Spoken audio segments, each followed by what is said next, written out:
Un cordial saludo para todos, mi nombre es Kelly-Joana Martínez Fajardo, soy estudiante del programa de Agronomía de la Universidad Nacional Abierta y a Distancia UNAP y en esta ocasión junto con mis compañeros vamos a realizar una capacitación que tiene como finalidad analizar un caso de diagnóstico fitopatológico.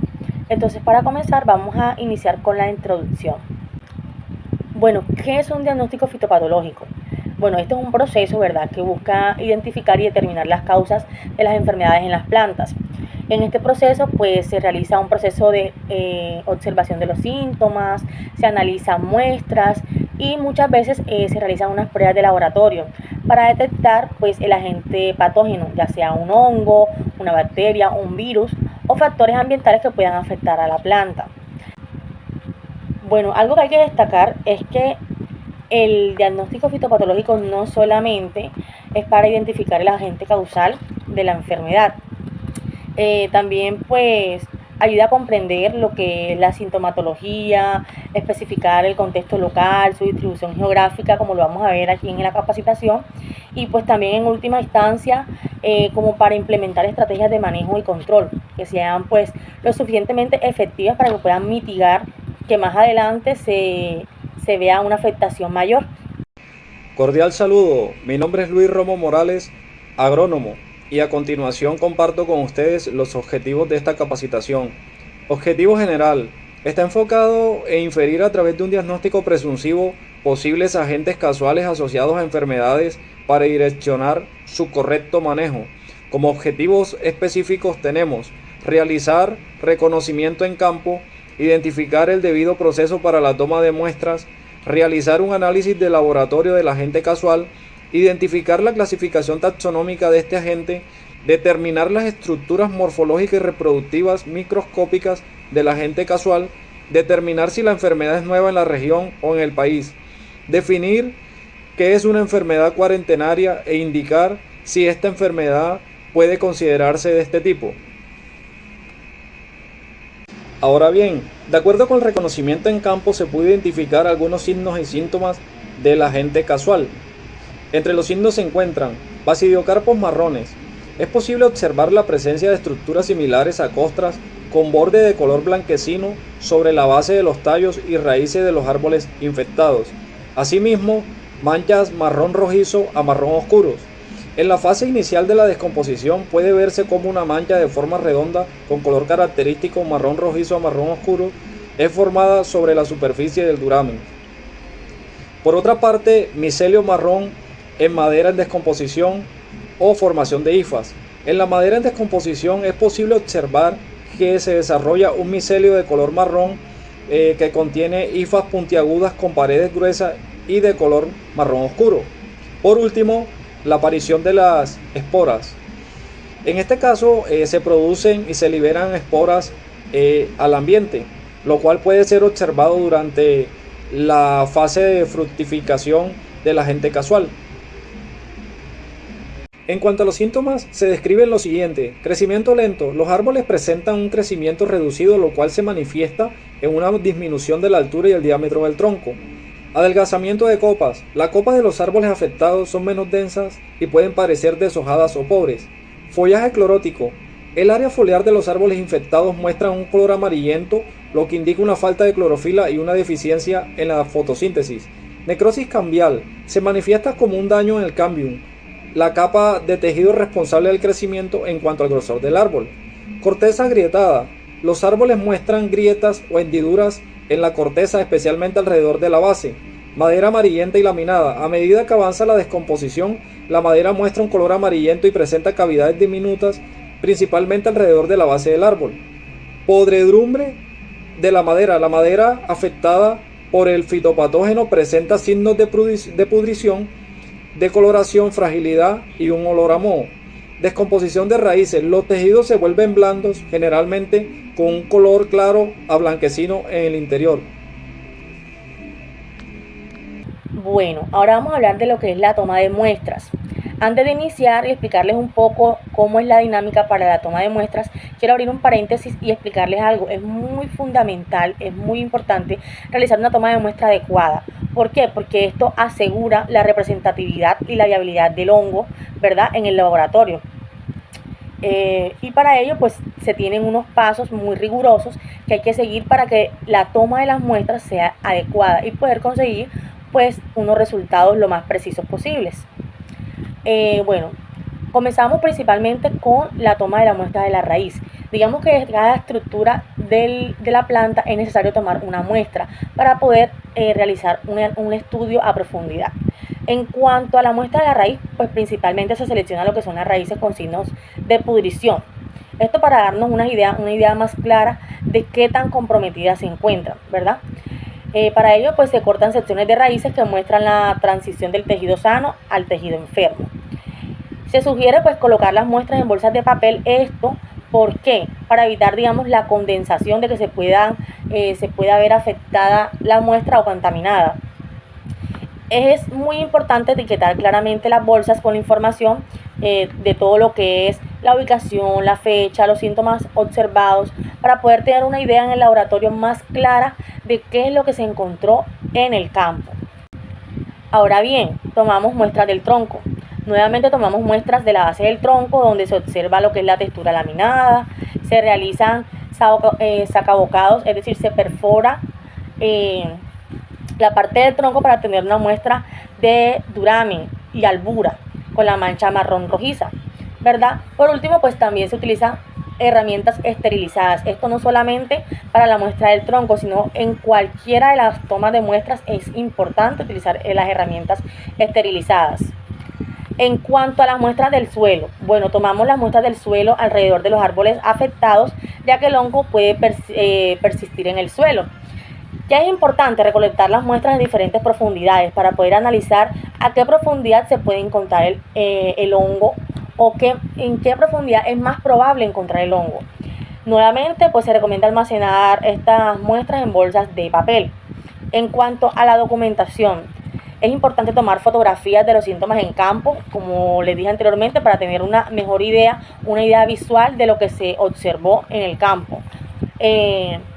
Registrar la información detallada de la ubicación de cada una de las muestras y elaborar un croquis de la plantación con la ubicación de los árboles afectados.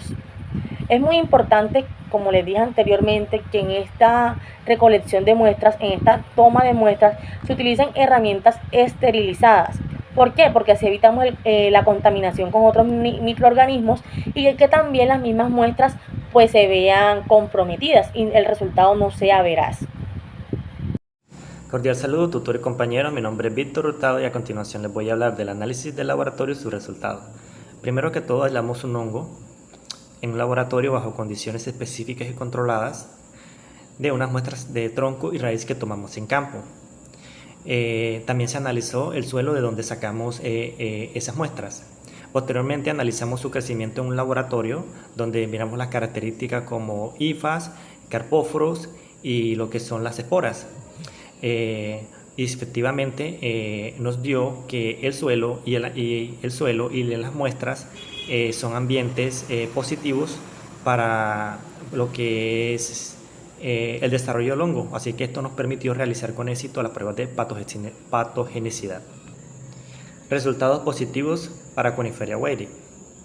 Ya una vez obtenido aislado el hongo, observamos que el crecimiento y el comportamiento era compatible con Basidiomycota, pero también tenía características que sugieren la presencia de Coniferia weyeri.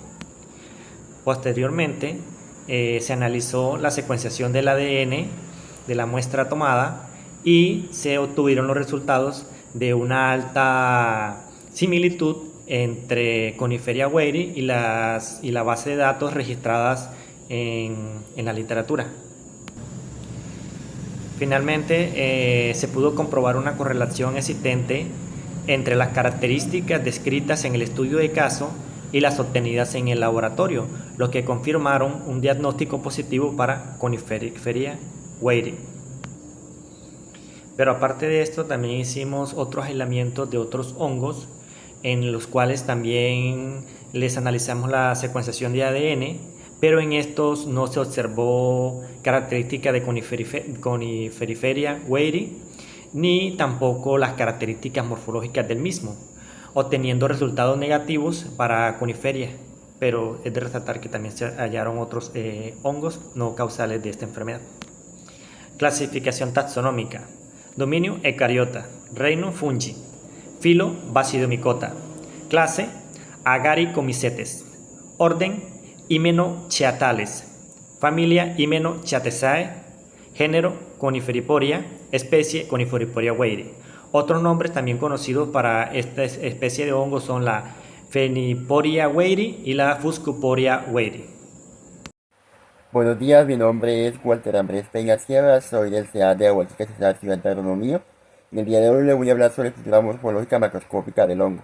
El Basilocarpo es más que todo es desarrollado por cuerpos fructíferos que son estructuras visibles, son duros y leñosos.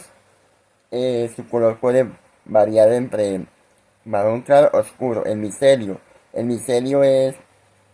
se encuentra generalmente en la parte interna de la madera colonizando raíces en el tronco. El espoforo es una estructura donde se producen las esporas en el hongo. Forma esporóforos en las superficies y en el tronco, en las raíces o los árboles infectados, o sea que pueden estar enfermos. Ahí se va formando el espoforo. Le voy a hablar sobre las estructuras reproductivas microscópicas del hongo. El basidiospora. Estas son esporas sexuales producidas por el hongo. Se forman una superficie de basidios. Los basidios son células especializadas en forma de masa, donde ocurre la meiosis y se producen basidiosporas. Las hifas, aunque son diferentes estructuras reproductivas, las hifas son filamentos microscópicos, o sea que se pueden ver a través del microscópico. Entonces, y ahí se forman micelios, cuerpos vegetativos del hongo. El micelio también se encuentra en los tejidos de la planta infectada. Ahí se puede visualizar el micelio, como las raíces y los troncos, causando pudrición, o sea, ese es un proceso que iba como descomponiéndose. Buenos días a todos, mi nombre es Israel Jaraba. Hoy quiero presentarles información sobre la distribución geográfica de un hongo muy particular como lo es Coniferiporia weiri. Como pueden ver, esta es una diapositiva de la distribución principal de este hongo. Se centra en América del Norte Occidental. Es aquí en las regiones donde prosperan ciertas coníferas donde encontramos su hábitat nativo. Este hongo se asocia principalmente con árboles como majestuoso como el cedro rojo, recipiente ciprés noctea, también conocido como cedro amarillo, ampliamente distribuido Abbot Douglas.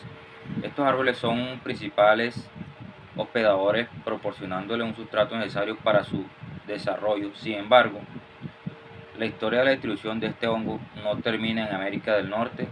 Se ha reportado en su presencia en el continente asiático, particularmente en los países como Japón y China. Enfermedad cuarentenaria. Como podemos ver en la definición, una enfermedad cuarentenaria es aquella que, aunque actualmente no está presente en una zona o esté bajo control oficial, representa un riesgo económico potencial significativo para esa área. Es crucial entender que el término cuarentena es un contexto que va mucho más allá del simple aislamiento de individuos. Se refiere a un conjunto de medidas fitosanitarias y zoosanitarias diseñadas especialmente para prevenir la introducción y propagación de plagas y enfermedades que podrían causar daños graves a la agricultura, la ganadería y en última instancia al medio ambiente. En resumen, esta enfermedad cuarentenaria es una amenaza seria que requiere una acción coordinada y medidas preventivas del control rigurosas. ¿Es o no es una enfermedad nueva? Si confirmamos que el hongo en cuestión es Coniferiporia weiri y está afectado en el cedro, entonces sí podría considerarse una enfermedad nueva para la región y el país. Esto se debe a que la distribución geográfica normal de este hongo se da en árboles de tipo coníferas. Sin embargo, se requiere una investigación más profunda para conocer la verdadera identificación del hongo y su nivel de periodicidad.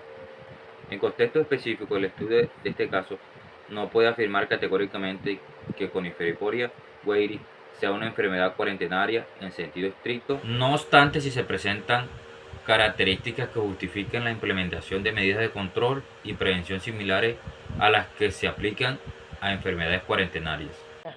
Para concluir, en las plantaciones de cedro ubicadas en el norte de Quibdó, se ha identificado de manera preliminar el hongo Coniferia weyeri como el agente causante de una enfermedad. Esta conclusión se fundamenta en observación de diversos síntomas y signos de las plantas afectadas, incluyendo la caída de árboles, pudrición de raíces y la presencia de manchas marrones o rojizas en los troncos y raíces. El análisis de la morfología del hongo, realizado en el laboratorio, respalda esta identificación.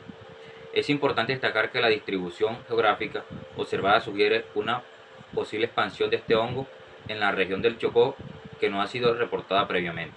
Esta situación representa una nueva emergencia fitosanitaria, lo que subraya la necesidad urgente de capacitar a técnicos y el diagnóstico, la toma de muestras adecuadas y la implementación de medidas de manejo efectivas para contener la propagación de esta enfermedad en las plantaciones de cedro.